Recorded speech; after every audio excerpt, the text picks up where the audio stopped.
Guys, welcome back to another episode of the One Step at a Time podcast with your host, Russian Flight, one-on-one heading straight to full potential with zero delays.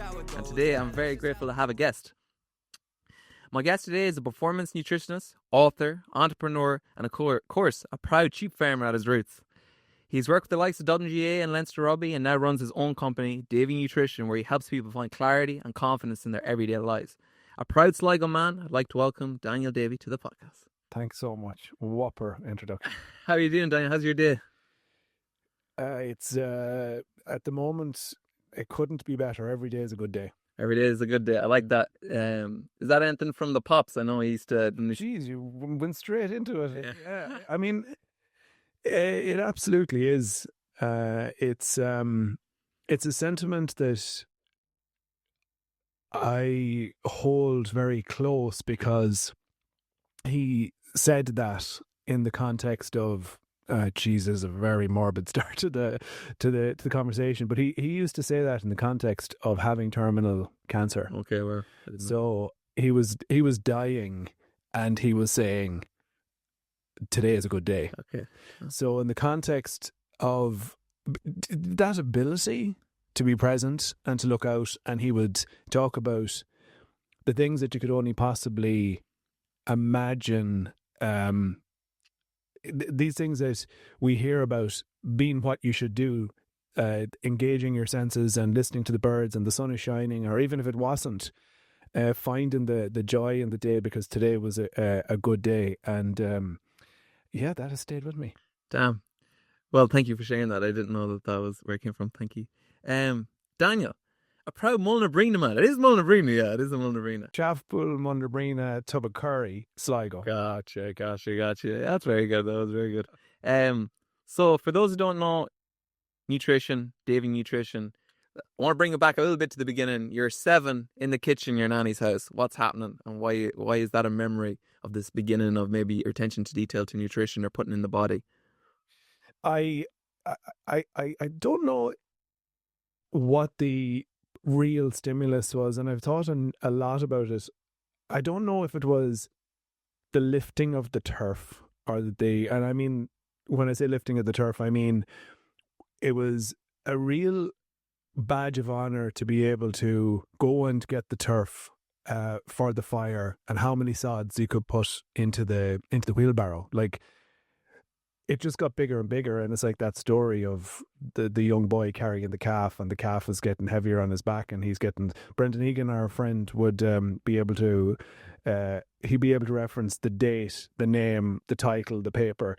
But I have this in my head where being strong, being physically capable was something that was massively celebrated by my grandparents and by my nanny. And I repeatedly heard a message from her about you sitting to the table to drink your milk, to eat your porridge or to eat your eggs, and being able to put more sods in that wheelbarrow. So it's just one of these things. Like, what are the things as a child that you're celebrated for? And when you're getting an awful lot of positive encouragement about these habits, they stick with you.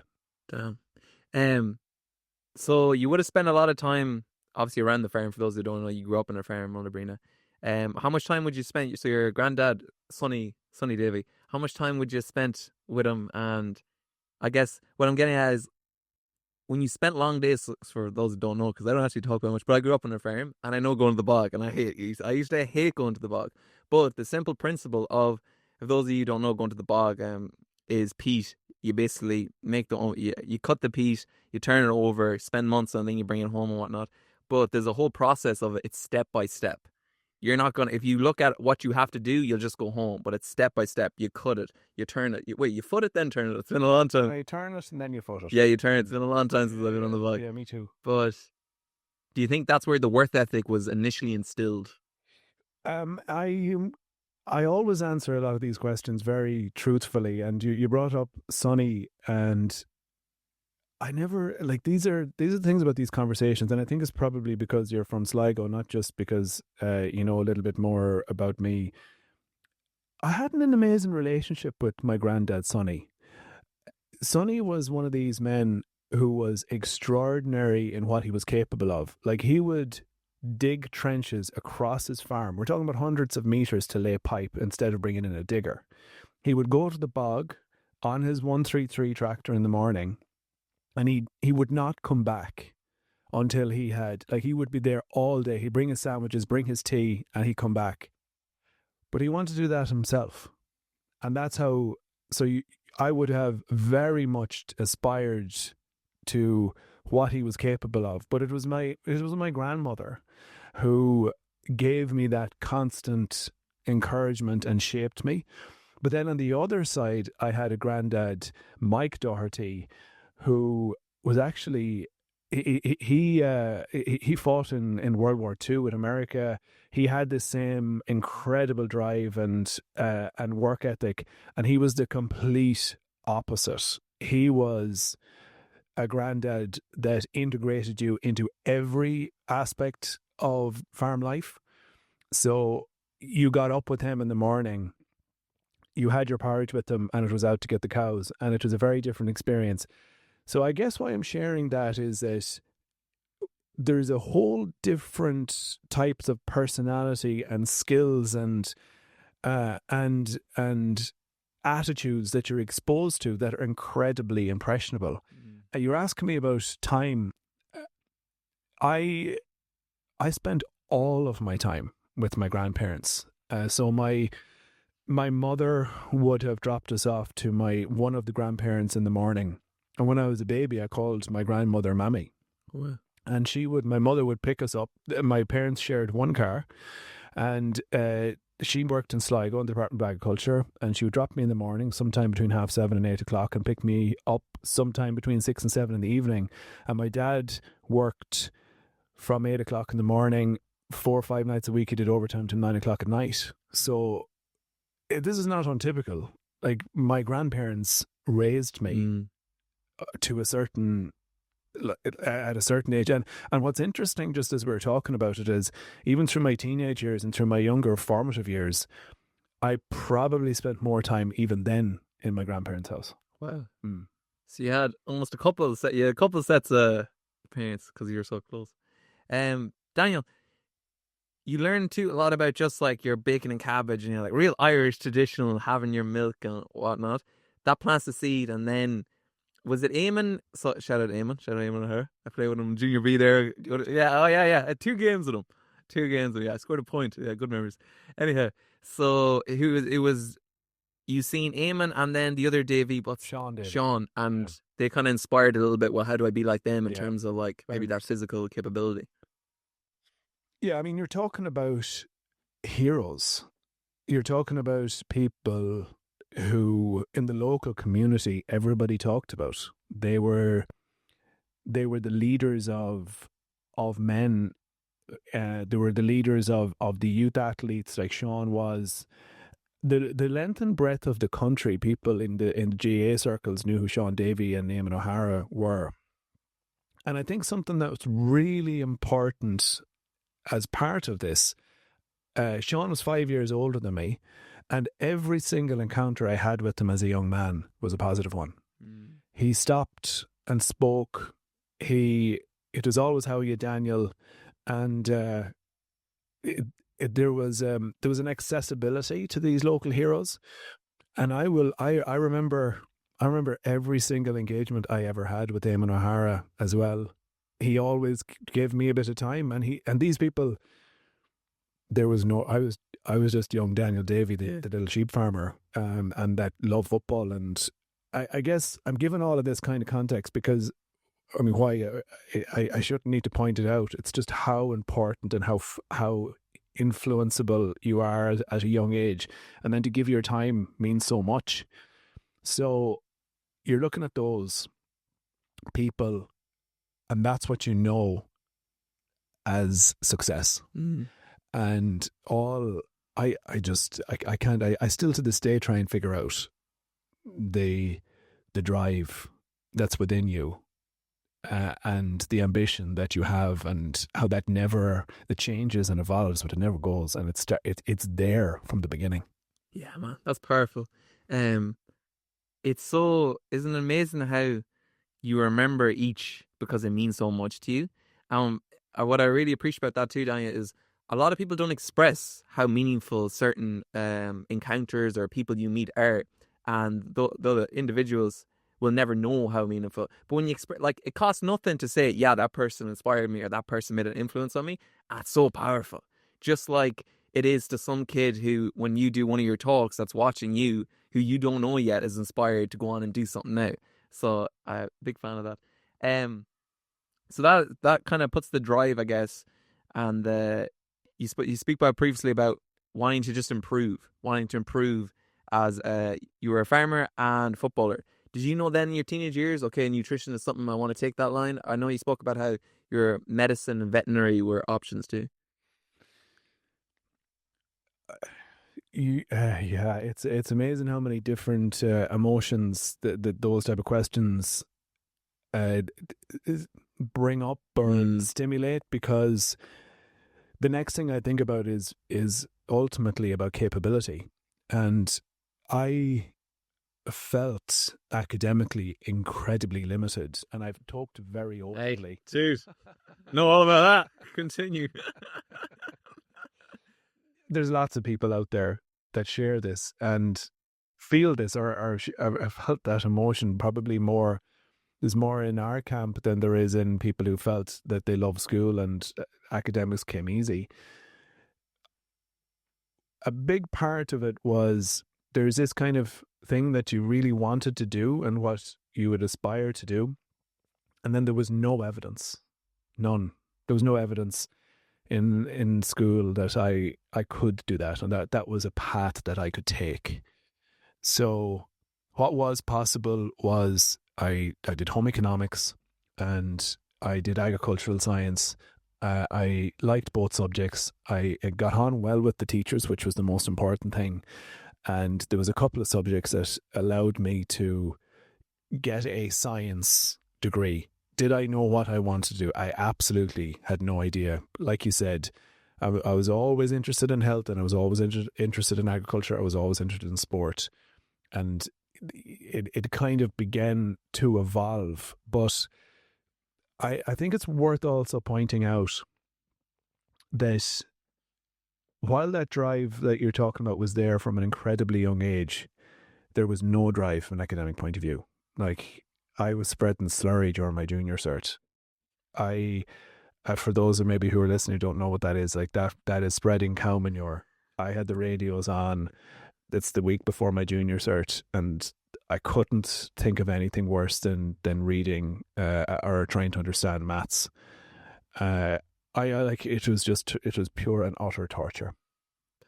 It's funny. It's funny because when I came across your work and was doing my research, you come across as such a studious, meticulous, like pedantic details about everything. Do I? Yeah. Oh man. Yeah. Oh, I think so. Anyways, What gives that impression? I don't know. It's just maybe the confidence, just because you're a veteran of what you do, just the confidence. And I'm a big believer, confidence comes from action, evidence. You do and you receive confidence. It just doesn't come out the air. It does for some things, I guess, but for most, it comes from action. And maybe because you've done so much action, there's such a confidence in the clarity of your words that you come across that way. And it's I don't know. I get the same reaction when I tell people I'm a sheep farmer.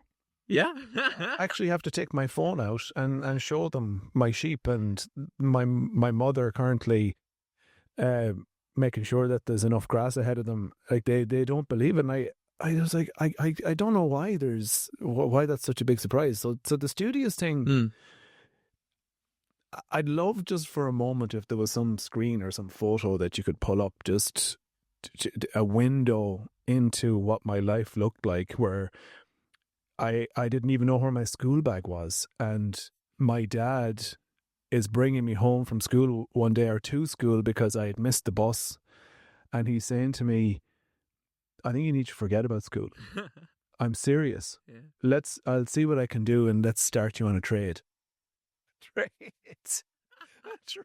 I can't hit a nail. Oh, that's gross. I think that's very good that you laid that out too, Daniel, because I guess you've gone through so many layers of yourself. So today we're presented with Daniel Davey Nutrition, who's done all these great things, but it's so important, and that's one step at a time. You've gone through so many layers, so many, what was it when you know, the alligators, is that when, or the snakes and shed their skin, so many probably knocks to become the person you are. So it's super important, because I remember when I was in school too. Now, I had my own goals, and I believed I was going to greatness. It is what it is. That's where I believed I was going. But at the same time, like, I couldn't do any maths, and I always felt dumb in school, and I was dyslexic, so I was in the special room, quote unquote. And now I did have a good time in there. I had some solid crack with people in there, but always felt less and less and less. Though something like music, when you find what you want to do, it gives you that. Oh wait, no, I'm not good at these things, but I have this, and I know I'm good at this.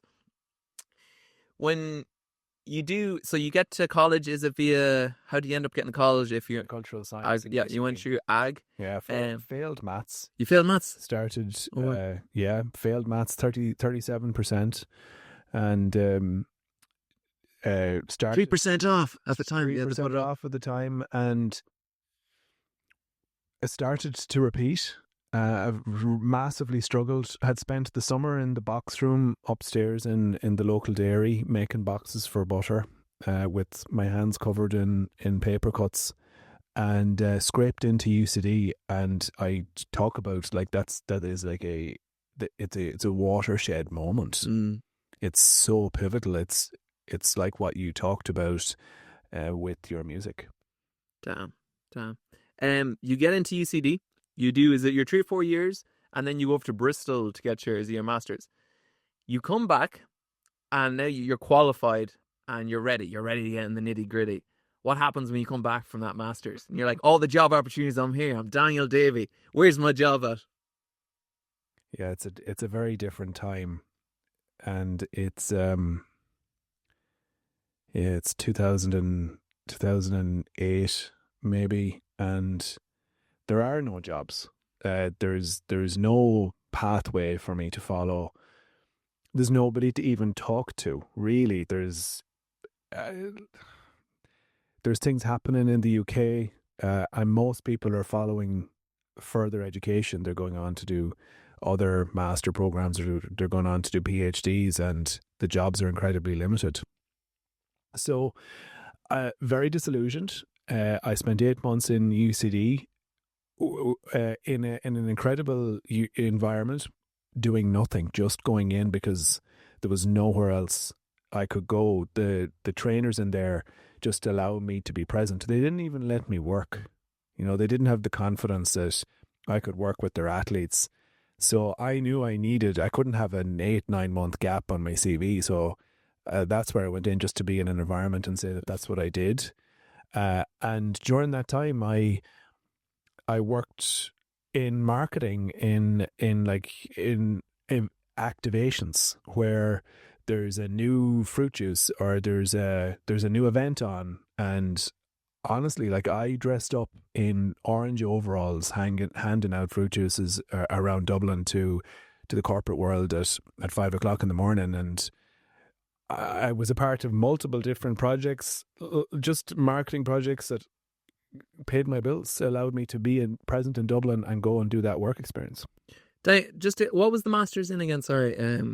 Nutrition and physical activity. So I think that's really important that you had that master's, right? Yeah. But so, like, I'm a big believer in sometimes you got to do what you got to do. Yeah. And you got to swallow up whatever pride or anybody ego on, you just got to get to it. Yeah. And that's exactly what you did. Yeah. You knew, like, you needed to pay your rent, and you just got to it. And I'm sure when you were doing it, you had an idea of, like, I'm not going to do this forever. Surely I can just I'm a couple moves away. When you were going through that period, then how long was then till you get your first job of that? Like, because I know timing. You speak about timing and how important timing is. It's worth pointing out as well that I was even told that they mightn't even write down on paper that I was there. That's where it was at. It's a kind of a contradiction that they even let me in the door when you think about it. So the first job, I actually went on, and I wasn't sure then that there was ever going to be an opportunity in nutrition. So I went on, I did exercise and health studies. That was an 8 months, and then I became certified as a strength conditioning specialist because I needed other options because I was trying to enable to create a skill set that could be employable. Then I started with a project with a marketing company as well. It was called the Head to Head, and it was all about testing elite athletes versus giving people the opportunity in the general population to measure themselves against the pros. And I managed that project. That was an incredible experience. Torture. I've told this story so many times, where I've been given all of this responsibility. There's hundreds of thousands of euros has been invested in the activations. There's a couple of key ones. One particular activation was to be in Galway. Today FM were there. All of their top athletes were there. And they wanted a minimum of 300 people to come down. This was their insult hill. They'd put thousands of euros and resources into it. It was the finale of the 8 months. And we had reassurances that all of these teams are going to be there. And 3 people showed up. 3. Mm. Damn. Full investigation into my organization and management of it, and it was hell. But I'll never ever forget it. The only thing that got me through that actual project was I had the evidence of weeks and weeks of work. I could print it off and show the reassurances. But that is life. And I still think about that when this is a massive pivot, right? We're running an event in 2 weeks' time. It's called Live Like an Athlete. Well, it's finding your winning moments. It was Live Like an Athlete. Last year we had 18 people. It was incredible. Like the feedback that we've had, people have been promoted in their jobs. They've gone on to hit PBs. Their lives have been enriched. We struggled to sell 6 tickets this year. It is no different than that experience. And it's funny how you go back to it, because I've thought about that so many times, even with all the resources in the world. GlaxoSmithKline and Lucozade Sports driving the information, driving the funds for it. And it was free. That's the other thing. It was free. 3 people show up. So it gives you a really good understanding of how difficult it is to do these things. I feel like I'm making these answers very, very long. You're all good. I'm not even in the supplement industry yet, and as part of my timeline. But yeah, from there, an opportunity came up in the supplement industry. I spent 3.5 years there before a friend of mine who was working in GAA gave me my first start at elite level GAA. Dublin hurling first. Oh, Dublin hurling, okay. Yeah, Dublin hurling first, and I was doing that alongside working in the supplement company.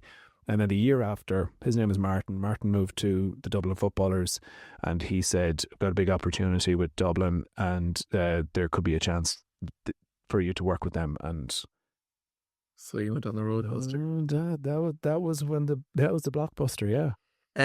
Before, is it around the same time you start working with Leinster too, or is that within 8 weeks? Within 8 weeks. Yeah, the 2 roles came up within 8 weeks. Yeah, it was wow. There's something really pivotal here, Daniel. So you left. You started your college. Would it have been 2002, 2003, or when? Yeah. Now people are going to. I don't want to time you. We can edit that out. I don't care. That I'm a big believer in timing, and you only understand that as you get older. Like, there's no way of telling that to, like, that's a very difficult thing to tell someone 17, 18 who either wants to become a successful rugby player, GAA player, or become a millionaire, or whatever. No, I want it now. I want instant gratification. Especially, like, I feel with maybe my generation and generations going forth, instant gratification. How important is understanding the timing of your journey, especially from starting college to finally getting? And do you think you had to become a certain type of person to even be able to do that Dublin and Leinster job? There is no doubt in my mind.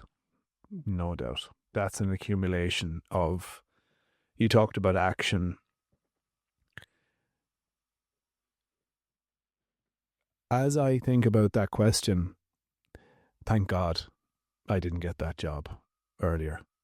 thank God, because all of those moments, all of that experience, whether it be in working in that supplement industry or building relationships with athletes or trying to figure things out, they're all the same skills. They're ultimately all the same type of things that you need to work at the highest level. But if you don't have that experience that you're put into that pressure pot, you'll fold. You'll fold, and you won't. And so many people can't stick that pressure and can't stick that expectation because there is no hiding. It reveals everything. That's a gem. There is no hiding. I'm a big believer in that. The experience just speaks volumes, like experience.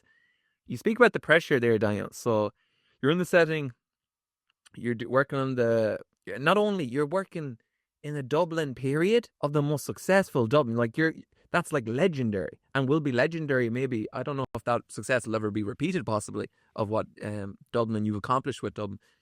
You're in the midst of that. You're in the midst of the Dublin GAA, in the midst of the Leinster, and you speak about pressure. How are you doing? How are you dealing with the pressure of multitasking that, but just your day to day when you said it was extreme pressure at times? And what type of pressure was it? Going back to the question around the readiness, I think that's a really important part of all of this.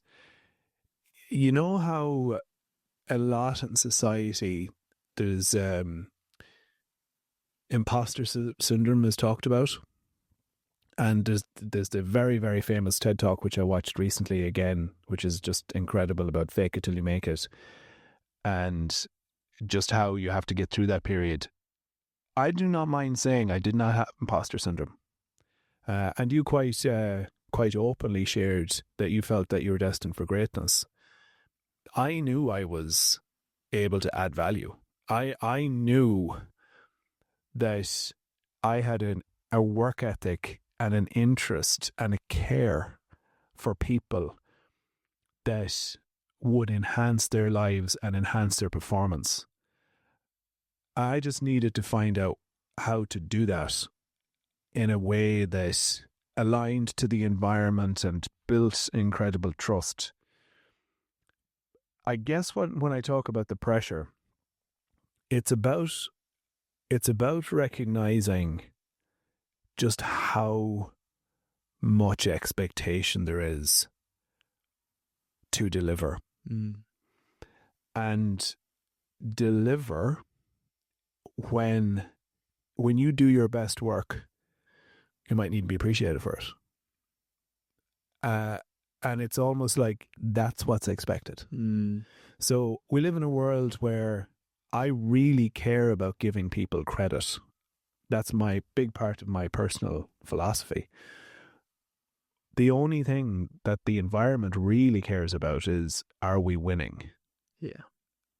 And are you actively helping us to do that? So you got to kind of come to terms with what that means. There's an awful lot of very special people and a lot of great people, and I've learned so much from that environment. But it's actually how you deal with your, I don't mind saying, like the amount of fuck-ups, like the amount of mistakes, the amount of moments where I go, oh shit, how do I own this one? Yeah.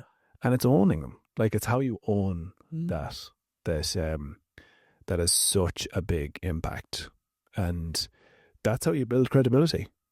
Yeah, I love that. I'm an avid listener of a guy called Jocko Willink. I don't know if you're familiar with him. No. He's a former Navy SEAL. He's not everyone's cup of tea, I'll give you that, but he's huge on taking responsibility, taking stock, agency of your actions and how you react. And I think that's a great way of breaking down pressure. How do you react to the mistakes? Do you snap or do you adapt? It's almost sometimes you want to just break down. You want to just say, I fucked up, and tell yourself worse things than anyone else is going to do you. But it takes a certain, no, how do I adapt, or how do I take responsibility from this, learn and move again? And I think that's a very applaudable, very admirable quality. Yeah, and I think it's important. I had absolutely no plan in my head about what we were going to talk about. I just knew that you were a Sligo man, and I knew we were going to have a good chat, and I had a good sense of things. But like, I delivered a talk yesterday in UCD, and it was to an audience of doctors, and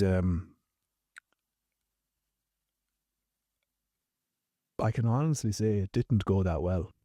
And I came home to my wife Sandra, and she said, how'd that go? And I said, just, I got it wrong. And she said, what? That hasn't happened in a long time. And I said, I know, but I did. I got it wrong, and it was really painful. And it's like, this is the part, right? Did they know I got it wrong? Maybe or maybe not. Maybe some people did, some people didn't.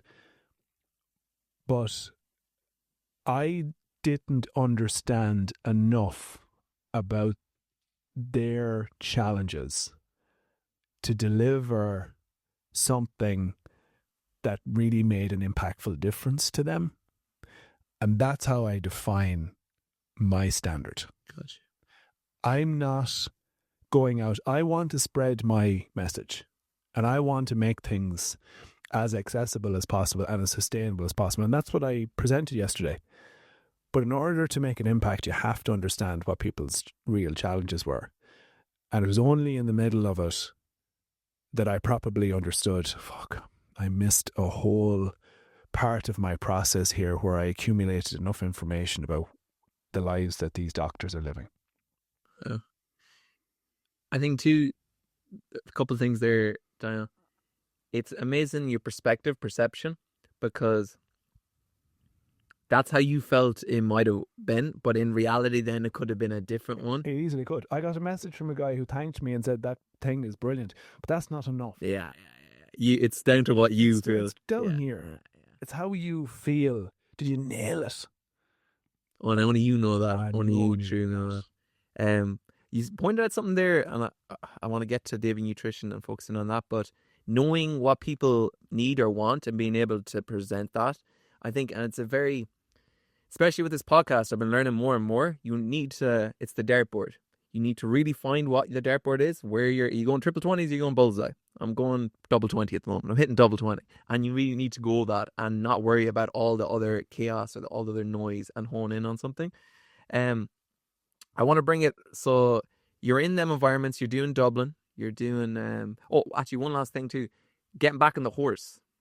Literally that happened yesterday, and the next day you're maybe not as a high intensity environment, but you're getting back on the horse and going out again. Anyways, next thing I want to bring in, Daniel. So you're in Dublin, you're in Leinster. There's something interesting you spoke about. Was it the Leinster games? Was it the Dublin or Leinster games you started going to? And even the bottles, the right bottles, even that 1%. I'm a big believer in atomic habits, James Clear. Do you want to speak about how being in environments 1% improvement can mean so much in the big picture? Yeah, I guess what you realize after iteration is that it's probably way less than 1%. Oh. And you got to be very satisfied with finding fractions of percentages. And that's actually, like, when I think about, and I don't mind saying this, like when I think about where I want to be, finding a fraction of percent is such a big thing, because the person knows the value of that. Now, out in the world, if you can give people a bit more information about how to eat better, how to move better, and how to be a little bit more consistent in their life, holy moly, that could add 10 years to their life. That's so much more than those fractions of percentages. But that kind of feeling where you've modified somebody's process, where that fraction of percentage accumulates over time, holy moly, in a high performing environment or where the margins are so fine, That is so exhilarating. Could you give it it's funny because it means you can see yourself lighting up, that it means so much to you. You love the improvement and seeing it and knowing that you contribute to that. What's like an example, do you think, of that within either Leinster or rugby that you watch that happen with either a player or the team as well? Well, I'm actually going to give you a different reference. Yeah. There's I happen to be over in America, in Tennessee. A big thing for me is I always had this vision of working internationally with international elite athletes, and this year I visited a university over in East Tennessee, and I did work with their footballers and basketball players, but I spent most of the time with the golfers. And we spent 3 days, we were doing 3 sessions a day on refining a blueprint around preparation, execution and recovery, so that they could really personalize what it meant to them to have the kind of rituals that would allow them to build out more consistency.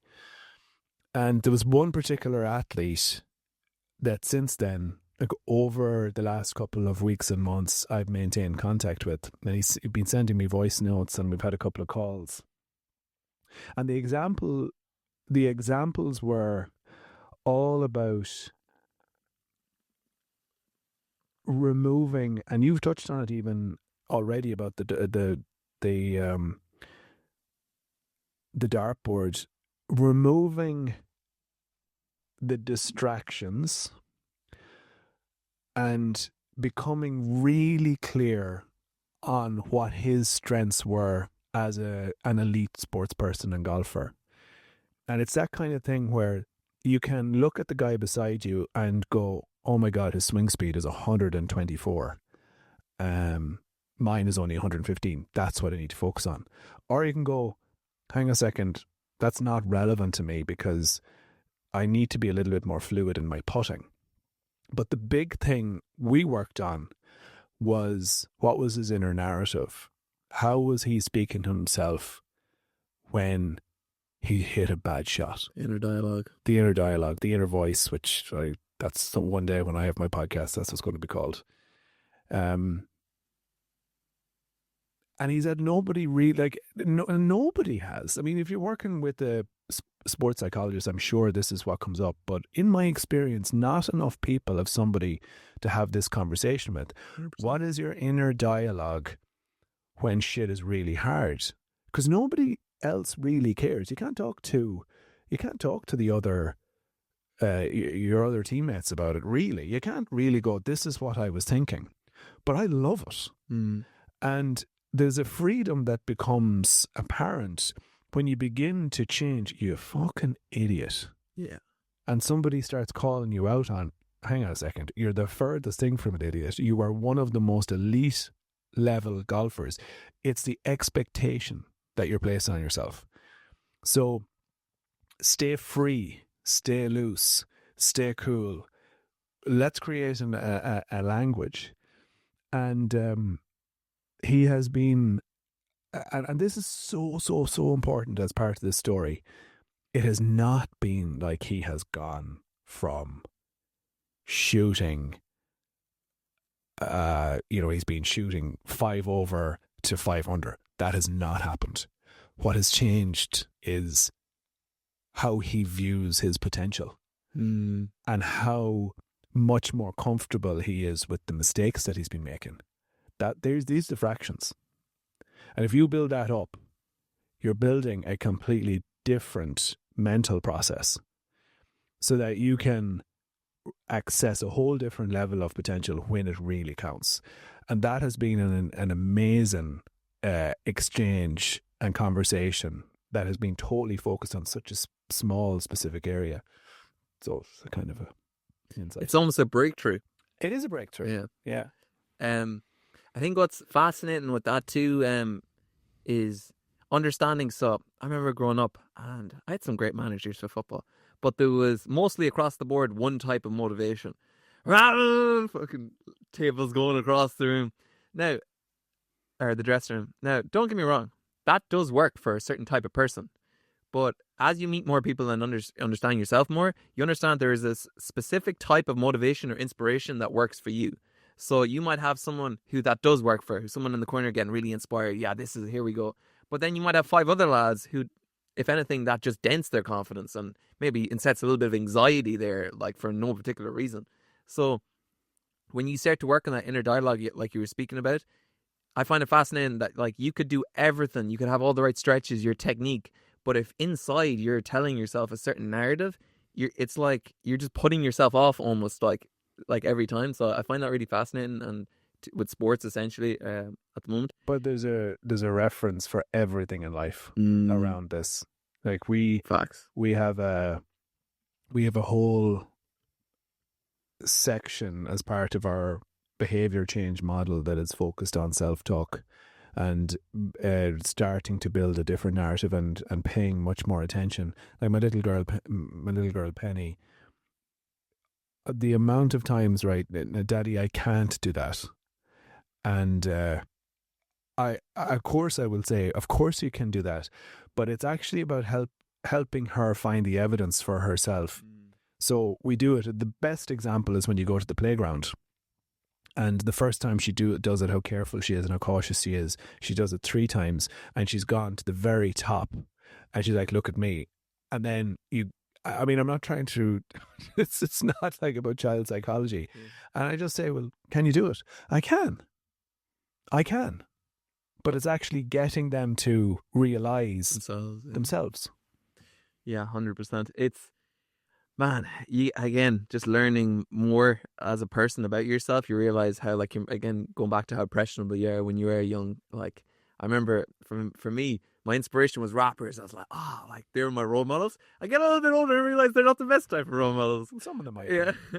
I'd say about 90% of rappers aren't, unfortunately. Shout out the culture, though. We love it. So that's like something.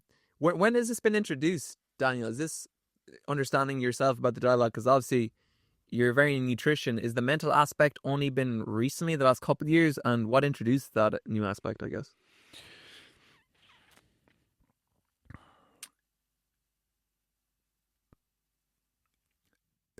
In particular, my time with Dublin, there was a huge emphasis on mindset and resilience and presence. And it was a pillar that was talked about repeatedly. And I think when you're exposed to moments in All-Ireland finals where you see people like Dean Rock execute under the most extraordinary pressure, and you see the coolness and calmness of Cian O'Sullivan or Niall Scully or Conor Callaghan, and how they move the ball, and how it could be the first minute of the game, but yet history is on the line. That was repetition after repetition, exposure after exposure, conversation after conversation, connection. Of course there's an attention to detail, but I saw behind the scenes the work that was done to build the confidence in a process and what it actually meant. And then I realized that there's no way you can achieve these extraordinary things in anything if this pillar is not nurtured. So that's why I brought it into my process and to my work. And as I've had more and more conversations with people, it is incredible how much of a driver or an inhibitor that inner voice is. So if you don't pay attention to it, it's no different to there's a girl I'm giving some support to at the moment, and she's very fit, very athletic, and how nutrition fits in her world and how it fits in her head is a constant battle. Because does she want to perform better? Yes. But is there a chance, because she's incredibly lean and she's a fantastic physique, that's who she is? if I eat too much, that will take from this. And how much there has to be a repositioning of performance and strength and energy to be a priority. That's where I'm talking about from a clarity perspective. So then what you do is you go, okay, that is my priority. I need to eat for these reasons. And I am performing, I am energizing, I am recovering, I am adapting. This is critical. Not, if I eat too much, my body fat might go up. Value. Yeah. So the amount of work that's needed to build that evidence is huge. Sometimes years. And that's why the work that we do and the space that I operate in is so complicated. It is so simple. Like nutrition fundamentals is so simple. But the mindset aspect around our behaviors is just, as I said, like it is, if it's not paid attention to, there's no way you can achieve what you want to achieve. Almost working against yourself. You're working against yourself, not with yourself. And you talk about, even when we came in, even before, you talked about your mind body. How does it fit? Are you nourishing or are you sabotaging? It's hard nowadays. I know I want to touch on a little bit with social media. Like I finished counselling, and I was telling the lady, shout out Kathleen, great lady. I knew well how she was going to react when I told her how many hours I spent on the phone, and like it wasn't pretty. Guys, it was 7 hours a day. It is what it is. It's not something to be proud of. But I knew how she was going to react. But I'm really trying at the moment put a little bit of detachment, and I'm really trying to, like, the way I perceive it. It's literally like, so I struggle with smoking a little bit, and I spoke about this a little bit in the podcast. I'm an athlete and consider myself an amateur athlete, but an athlete that I'm proud of. And I've done a couple marathons, and I do look after my body, but smoking is the one vice that comes in and out of my life. And like high pressure smoke, and it's something I struggle to break because I haven't really accepted yet. I haven't said I quit, because I kind of like it a little bit, but again, vices. But the way, like, your phone, you're spending that amount of time in your phone, it's literally like smoking. It's just how smoking damages your lungs. Spending that amount of time every day we don't even know the effects that it's going to have over the next 10, 20 years. But I'm really trying to switch that and realize, the same way, if I smoke is the same way. If I scroll for hours, I'm damaging because I'm comparing and contrasting. Well, I don't have that. Even though I'm doing a great podcast, I'm living in London, I'm chatting to great people like yourself. Well, I don't have Jay Shetty or whoever on. Do you get me? And these comparisons that we make over and over again, or I don't have this body, so and so, is damaging. And it's crushing that inner voice to where it can make you even not want to do things because, I can't do that, so why would I do that? Do you find, I seen a video you did about how social media is affecting even athletes and performance. How does that play into it these days? Even like, has it happened with high performance athletes that even social media will have an effect on their performance? Oh my God, there's absolutely no doubt. There is no question. Right to the highest levels. And that's why in those, particularly in Dublin, which is really interesting, there was such an emphasis on disengaging from it. There was blackout periods where it is a distraction. Anything that is a distraction to what is important to us, and anything that would distract us from focusing on things that will help us perform, we're going to limit. We're going to create boundaries around. And there's so much to be learned from that. You hear all the time about athletes talking about not reading media articles, but many of them do. And I've talked quite openly about what happened to me after Room to Improve. Did you hear me mention that? No, I haven't seen this now. Did you know I was on Room to Improve? I did, yeah. That was done in my research. Do you know what Room to Improve is? I do, I know it well, yeah. So Room to Improve was a brilliant experience, and Dermot Bannon, obviously one of the most recognisable people in Ireland for Irish icon right there, Dermo. Yeah, and he's exceptional. He really is. I just to go on a little bit more. He was somebody that I learned quite a bit from, and I care about, and he's really exceptional at what he does. In the lead up to, like, we're talking about 700, 800,000 people viewing it. I was saying to my wife, we don't know how this is going to be received, and we don't know what can happen off the back of this. Yeah. But I said, it is inevitable that there's going to be some negativity. It's just be part and parcel. So I tried to prepare her for it. Little did I know that it would be me the backlash was going to be against. Wow.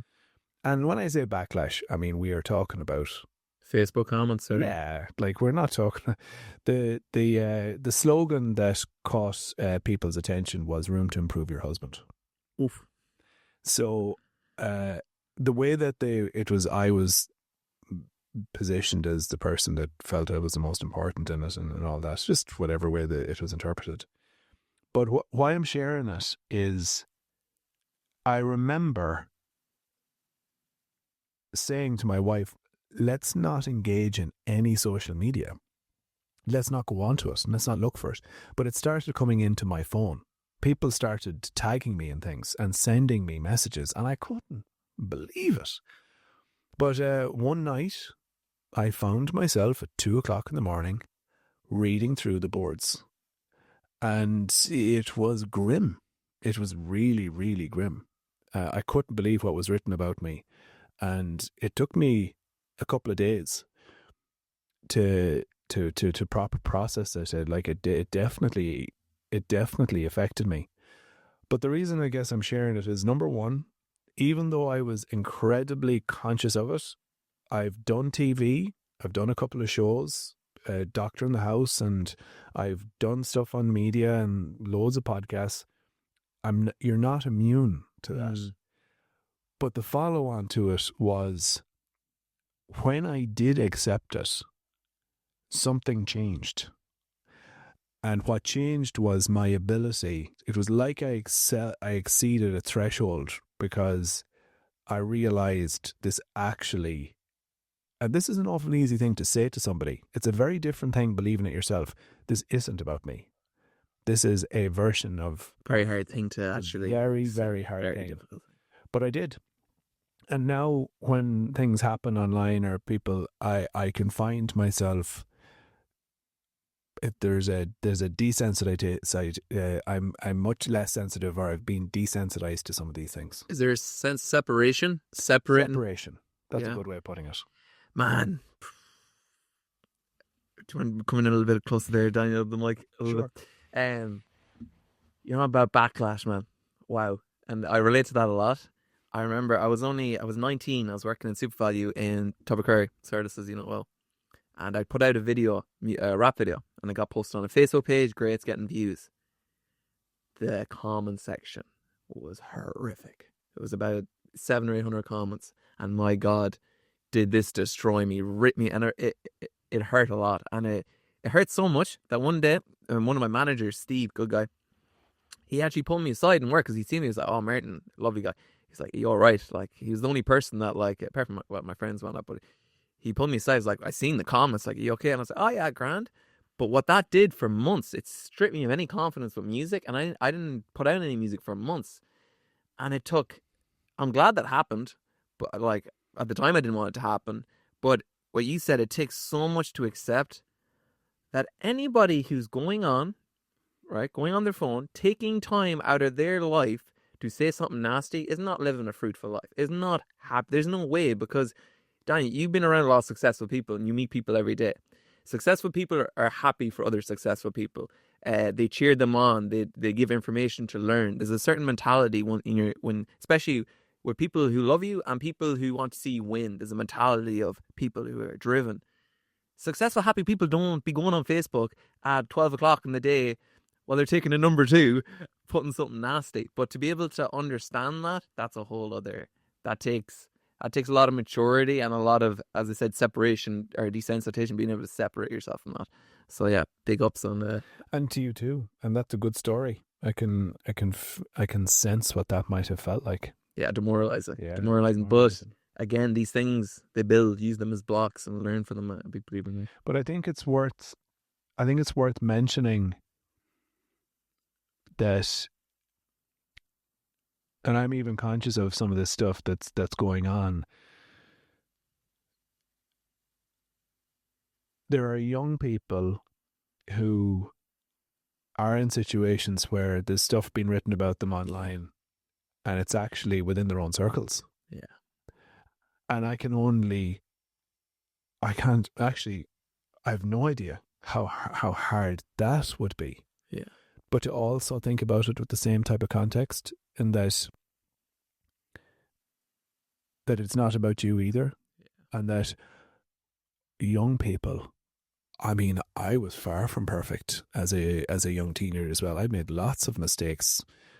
You grow and evolve, but there's a real growing up that particularly, I mean, all people, but I certainly know that young men have a lot of growing up to do. Yeah, man. I was only speaking a girl that I know and have a good connection with. She was on a night out, and some lads were, nothing terrible happened, but the lads were nasty to her. And I was like, man, I'm not going to get into detail, but they weren't kind to her and they called her a lot of names and just the way and actually they did say that she's only up for it, or like language like that. I was like, what's happening within the person, or what are they intaking, or what trauma has been inflicted for them to lash out like that, for that to become a thing, especially now. Like in my time in school, there was Facebook, there was Instagram, it was a thing. But over the last 5-6 years, maybe COVID intensified everything. It's just hit a new level. It's hit a new level where like kids, social media is a natural part of their life. Like there's a very good quote, Daniel, about the internet used to be in the corner and somewhere you would go. So the computer was in the corner, you turn it on, you're on the internet, and then you're off the internet. But now the internet is ubiquitous. There is no separation. There is no line of reality. And that's especially, and we're on about child psychology, children growing up, how important it is to detach from iPads or whatever, because it's so hard to draw the line of what is reality now for a lot of people. Yeah. And I witnessed something exactly the same. And it made my skin crawl. And I think something we haven't talked about, and I'm surprised this has even come up, but I think about how to... We've shared a lot about my experiences and positive role modeling. I try to think about how to be a better role model. I try to think about how to influence young men to be better role models. And people take a very interesting perspective on this when I reference being a parent now of 2 young girls.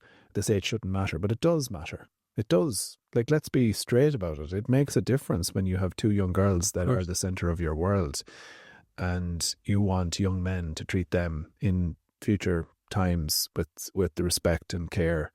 So I think I give it a lot of thought. Yeah, appreciate you sharing that, dude. Appreciate you sharing that. I only seen too, about how the best way, I don't know if you agree, but the best way as a parent, I'll say I haven't entered that realm yet, is you can implement so much, but it's the actions. It's the actions, because I was very lucky. I come from a very loving family. When I grew up, I seen my father treat my mother like very, very well. And I seen like just holding the door, and you watch more than you listen as a kid. Like you don't want to hear anything a lot of the time. Like I was telling the mother actually recently, we had a Honda 50, right? And I started to drive it around. She's like, Martin, whatever you do when I leave, do not get on that Honda. And I was like, I won't. She's like, don't promise it. I was like, I promise. 2 seconds, boom, I'm on the Honda. I actually crashed it, and then I stopped going on it after that, but I never told her. I told her actually recently, last weekend, that I actually crashed it. But anyhow, you watch what you're watching, and I think a lot of people don't have the luxury. Sometimes they're not maybe watching their parents anymore, but they're watching maybe these other role models they're taking in on social media. Dan, I'm going to bring it to the middle of the podcast. Well, we're a bit more in the middle, and this is 5 fun questions just to lighten the mood and good vibes. So I give you 5 random questions, and they're just short, fun questions.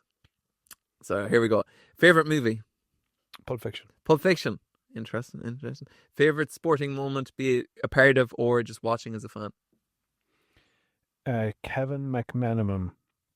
I'll give you two. Kevin McMenamin's goal against Mayo, All Ireland semi final, was just incredible. And then the second one, I feel like a little bit of context. I'm after getting a brain freeze.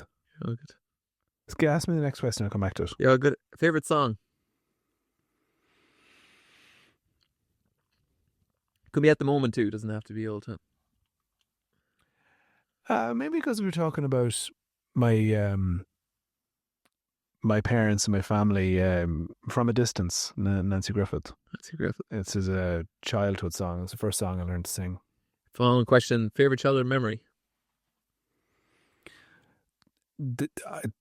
Geez, there's a lot. I think there's one particular memory I think about and I smile about, and it was my sister and I cycling from my house in Chaffpool to my granny's house, which was it's exactly 3 miles, and she was 4 and I was 6, and the size of the bike, it's just one of those bikes where the stabilizers are just taken off it, and to see her face when we walked in, and like, how did we get there?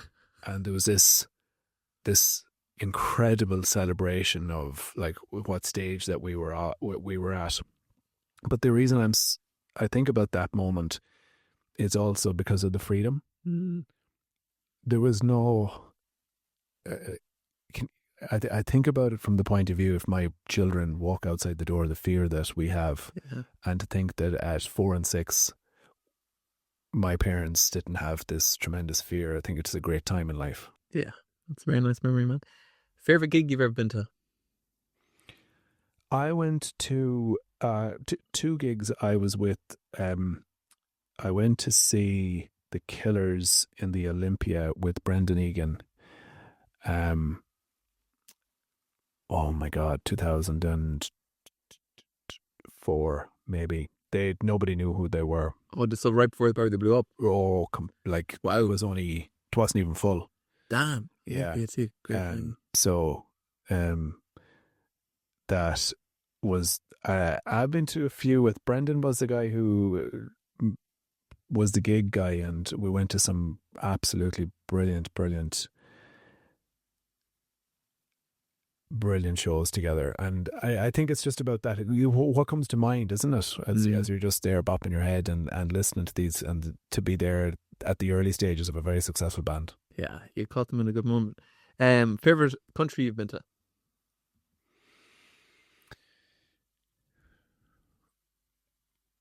South Africa was mind-blowing. Was with them with the Dublin football. And then I've told this story a good few times, and it's just, I know I'm doubling up my answers, but I did this thing called Bike Food Stories in Parma in Italy, where there's this guy as running a business, taking people out on their bikes, visiting all the local farms.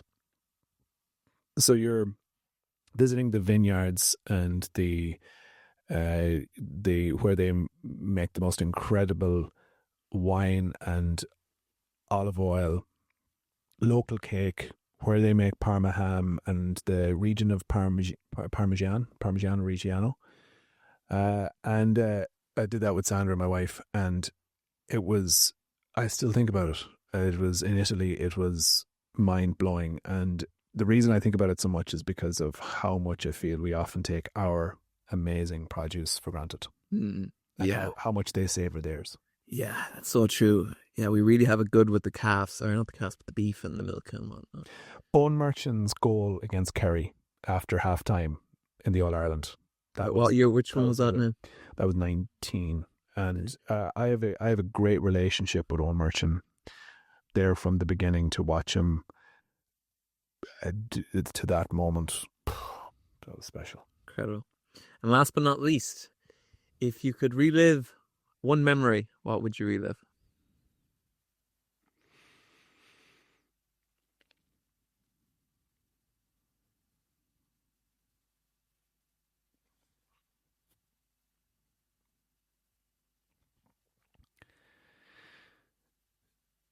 I'll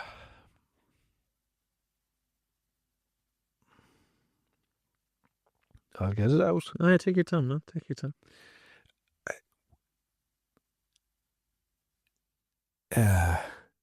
Probably just watching a football match with my dad.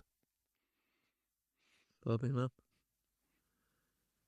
Would it be a Sligo game, do you reckon? Or what game would it be? It's funny. It would probably. This is terrible. Maybe we shouldn't say this, but You're Dublin. I was going to say anyone beating Mayo. I have a lot of great Mayo friends. It's just that he gave Sligo awful beatings over the years. No, I know that took a moment, but there was a relatedness and an understanding, and there was a joy on the Sunday watching football matches. And your mother, Eileen, saying the dinner was ready, and we'd say we'd be out after the match, and she'd say, "Look, I'll bring it into you." Love that, man. Love that. That's a beautiful memory. I think anyone listening would appreciate that, man. Appreciate that. Daniel, Davy Nutrition, 2022. It is the year 2022 that you left Leinster, and Yeah, it's funny. It's a little bit blurry. is it? It is, yeah. So I want to read you a quote here now. I didn't really look at my notes. I was thankful I remembered some of them. I want to read you 1 second here. Bear with me a minute.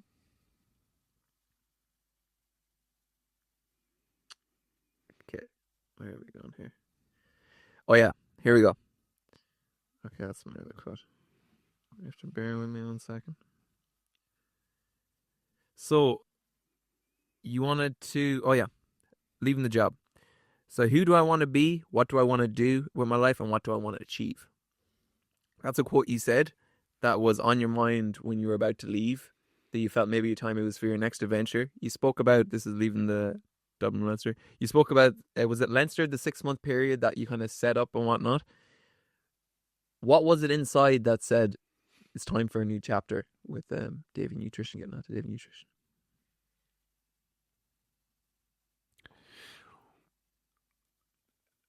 One of the hardest parts of working in elite sport is the turnover of staff.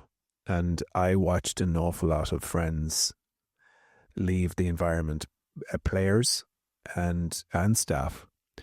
And when you go in, you never really think about leaving because you're so caught up with the goals and the vision of the environment and how privileged it is to be a part of it. But something starts to change in you when you think about your role and the acceptance of turnover and the acceptance that one day you will. And there's a feeling like you're talking about. There's where you start to sense that maybe people aren't paying the same level of attention to your message. It's not a feeling where you think that you can't add value, but for me there was too many of the same conversations, and there was too many times I started to ask myself about how my message was landing, and had I reached a point where I couldn't give more and more energy, because it requires, when you're in that environment. I was a part-time staff member, but you're still always thinking about the job. You never miss a game, and even if you're on holidays, it doesn't matter. You're watching the game or you're watching the updates, and you're constantly going because consumed, yeah. You're completely consumed. And the result of the game has a specific knock-on effect on how you're dealing with Monday morning and what type of energy that you need to show up with. And I started to question about, there's that thing in your head where I'll never forget somebody saying to me about, well, it doesn't get any better. And I wanted I always wanted to have a different narrative and a different version. And I don't want any particular phase to define me. Mm. And that is so important to me. And even if I don't, and I mean this, I really do mean this as I read whatever is right in front of me here. Even if I don't achieve what I want to achieve, I'll still have committed to trying. Yeah. And that's it. Like that. I think something is very evident too, Daniel, that you're always growing. You're always willing to grow and always taking the leap to grow. Just like you took the leap of probably, well, you might not have thought it was a growing process, but doing the marketing, that was a leap. And I'm sure you grew in a way you didn't think. From then going to doing the Leinster, doing the Dublin, all that incredible stuff, then taking the leap to Davy Nutrition. What did you carry over? So you were doing the 80, 90, I heard you speak about doing the 80 or 90 hours, and almost to the point you were obsessed with what you were doing. What did you learn from that you could carry over? Because I feel like that you can't, there's no longevity in doing 80, 90-hour work weeks. I feel like there's a time or hour in a week. I feel like there's a time period in your life you're able to do that, and I don't know if for everyone, it's for everyone, but if you can, you push yourself to the limit. There's a very good Jordan Peterson quote about you have to push yourself as far as you can go to understand what's your limit even to begin with, because a lot of people don't know their limit. Like some people's limit might be a 20-hour work week, someone else might be the 80-hour work week. So what did you carry over from that to moving on to your next chapter in Davy Nutrition? It's a great question, and I've thought about lots of different answers on this, and I guess just to reference the 80, 90 hours, I think it's really important to say that you're not working actively. You're not sitting on it. Like our version of working is that you're sitting down and you're speaking to people one-to-one, or you're preparing a presentation. That's not what it is. It's more so where's your head at? Yeah. And that's, God knows what percentage of that is, but there's an awful lot of the time where you might be listening to a podcast, but you're listening to a podcast, which is the high performance podcast, in order to learn something, in order to add into to that environment. So can you count that as work? No, but why are you doing it? So that you can be a better practitioner. So that's kind of the context of it.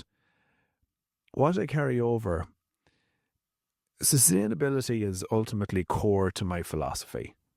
I think that we have to be exposed to an incredible, we do need to really, really challenge ourselves. I would change very, very little. I mean, don't ask me, but very little about the amount of work that I put in. And nothing has changed at all in me in how hard I have to work to set boundaries. If I didn't elevate my family to be my priority, I would work all the time. All the time. So there's a real honesty about what is most important to you. My family is most important, which means I drop them to creche and I pick them up and I try to create boundaries in my day so that they feel that they're the most important. What have I brought over? What I've brought over is the standards of excellence, the standards and processes and clarity and confidence and the depth and the work ethic that's required. Like, we want to be a world leading team. Love that. It sounds great, but to achieve it. So yeah, it's a lot of work. And you know what else that's hard? Is that in order to achieve it, you have to be aligned with other people who understand what that means and who are capable of going on that journey. And being the guardian of that is something that has taken a lot for me to be comfortable with, but I know what that looks like and feels like. So I brought that with me too. Yeah, that's great, man. I love that. I seen you speak in another podcast. You spoke about how I remember your team went on holidays and the transfer over didn't go so well, and maybe your first reaction was, well, why did that happen? But then you had to stand back and go, well, no, this is the product of how you handled the situation. And then when they came back, you had to like sit them down, and instead of like getting angry, you break it down how you can work together. That's again setting. I'm a big Roy Keane fan. Now look, I'm a Chelsea fan, paper Chelsea fan, but there's a very good Roy Keane interview right from I don't know the early 90s. He's only 19 or 20, and he's at Nottingham Forest, and they're speaking about people are saying you're the next Zidane or whatever, and he's like, I just listen, just people talking.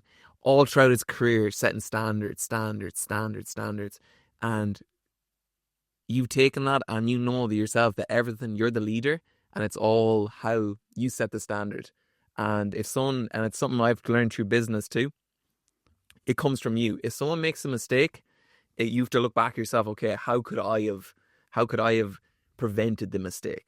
And now that it's happened, how am I going to handle it in a way that doesn't handle again? Are you familiar with Gary Vee? Yes. Gary Vee. Shout out Gary Vee. Sell your toothbrushes and make $1 million. Shout out Gary Vee.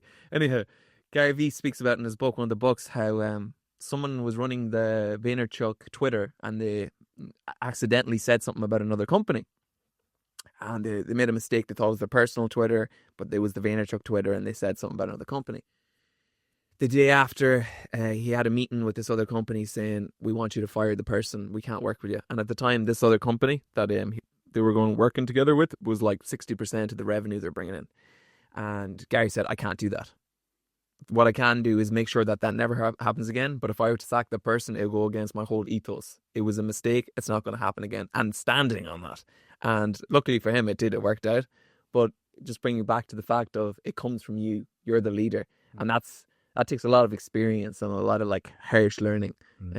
It's something that I kind of go in and out with, struggling with. Well, not to go too far on this one, I've felt so many times where the blame has been put at my door, and that it hasn't been a collaborative a process. It has been, you're the problem, and it is your mistake to own.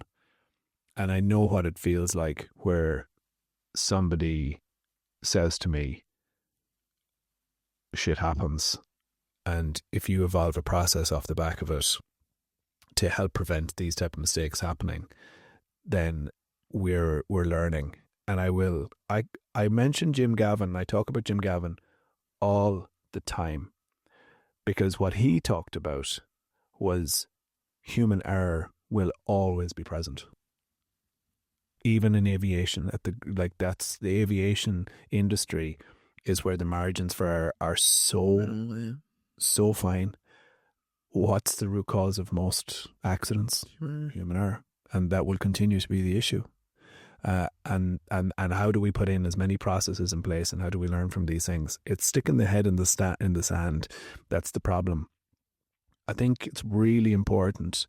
Even as I sit here, all I can think about is, Jesus, I can be such a better leader. That's all I can think about. Yeah. Of course, you have to do that as a leader, but there is also where like you're human too.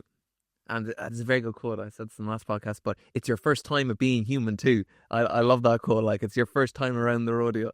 So, well, you may not do it in public, behind closed doors. I think it's always important that you give yourself and like, okay, I'm trying my best here.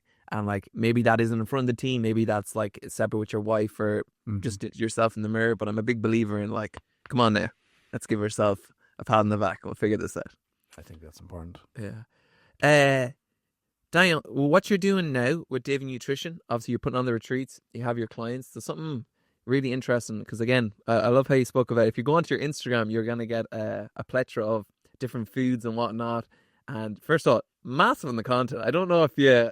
Thank you. Huge in the content, my man. Killing it and have been killing it. Like the consistency, I think you're building a great community and I think you're giving a lot of value. We go back to value.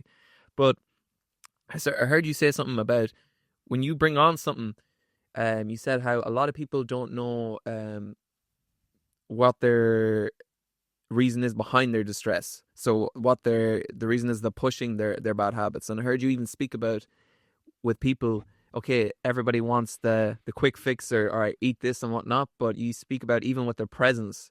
And even, I didn't even know you did this, but even the awes.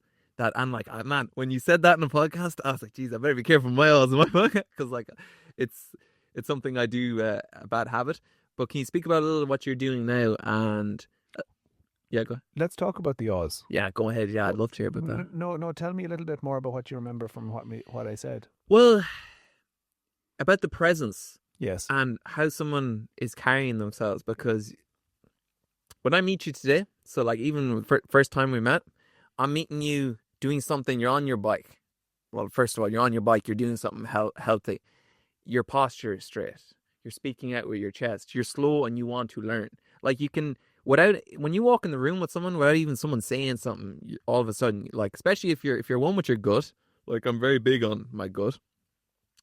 Having my ginger shots at the moment help my gut, but you feel it straight away. And then so that's the first thing. And then when the person begins to communicate, if they're fluid, if they're relaxed, then all of a sudden their attention.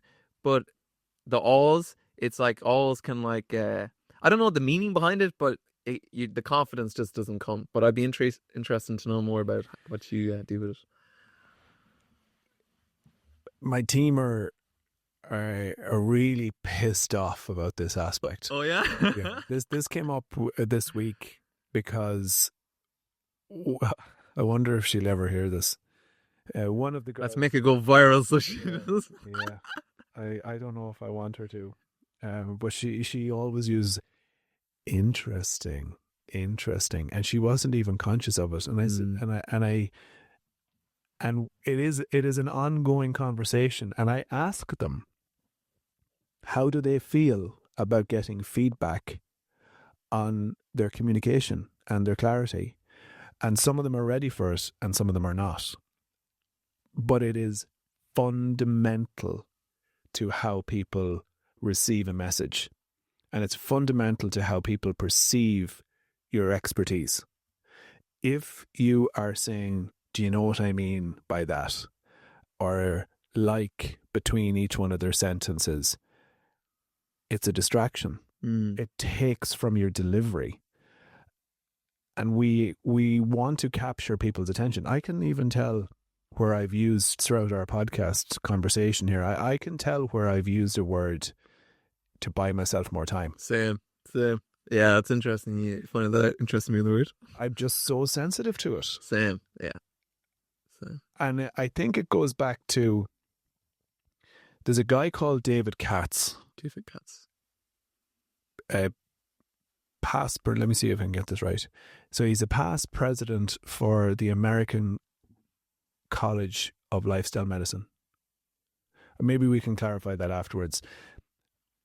He opens a lot of his sessions with poems and insights, and just uses these incredible reference points for his conversations and for his messaging.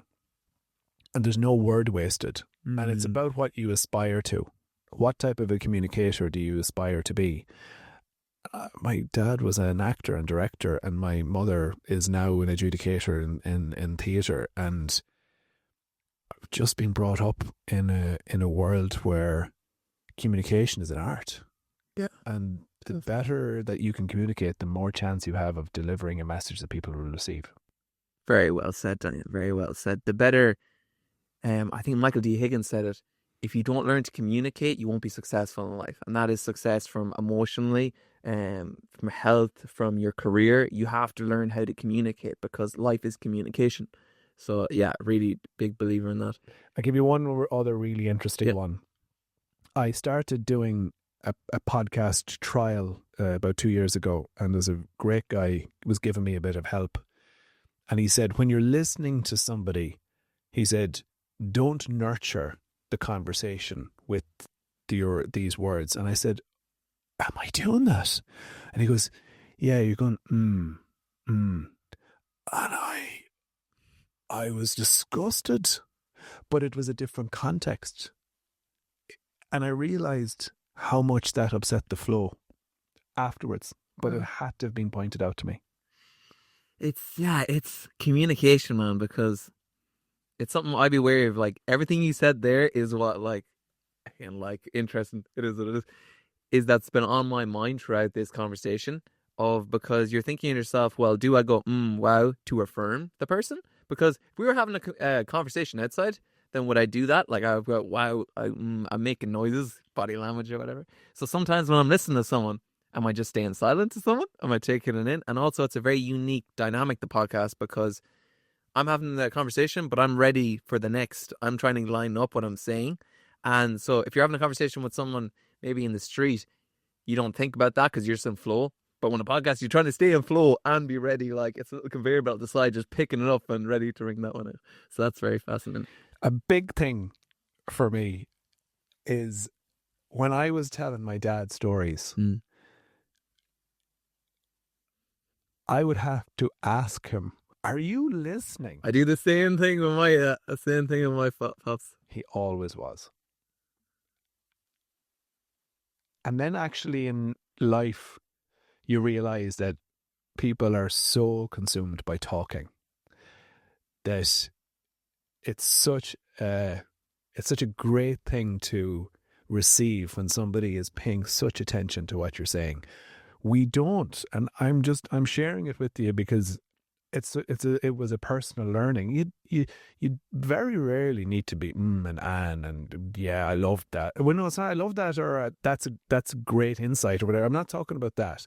I'm just talking about the flow of a conversation. You know when someone's listening. You know when someone's listening. That's very well said. Yeah, I'm going to bring it to a close in one or two more, and then we shall bring it to a close. You spoke about a lot of people don't know. I was on about people want the quick fix, whatnot. They don't know what is the root maybe of why they struggle with their weight or struggle with performance. What aspect and how have you played what you do into that with Davy Nutrition? What would you say that like has been the main thing you try to focus on? Would say someone has a problem with their weight. How do you do when they come in? Do you step by step get to know the person? What does that process look like? That's Sandra says to me, you always say that's a good question. I think this is the first time I've used it, and that is a good question because it is a listening process. It is about understanding how that person is currently living. What are the things that they are conscious of? And what are the things that you need to listen very carefully to bring to the surface to make them that is subconscious, that they're not aware of, to make it conscious. And it is all about a process of reflection. It is a process of understanding how you want to live and what you want to achieve. How does that match up to the time that you have, to the resources that you have, to the outlook that you have, and what is achievable with how you're currently living your life. So it is about bringing that attention to align people's expectation, because that is the most fucked up part of our entire world in fitness right now. It is so skewed. And going back to the athlete thing and the athlete reference that you made earlier about the marginal gains and atomic habits and the 1%, that's why it's easier with athletes, because they understand the fractions of percentages and the percentages and how much work is involved in subtle shifts where there is a value. And when we don't have those reference points, there is so little value on the 1% improvements. That was a great answer. That was a phenomenal answer. Daniel, if you could give one piece of advice to someone who is struggling with performance and wants to get to the root of why, what would the advice be? I'm not just answering this with an agenda. There's no agenda.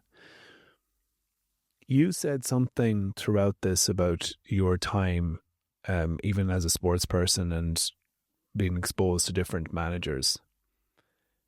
It's about understanding how you perform best and what messaging and supports that you need to perform at your best. And I think we massively underestimate how much support we need and how difficult these things can be to figure out for yourself.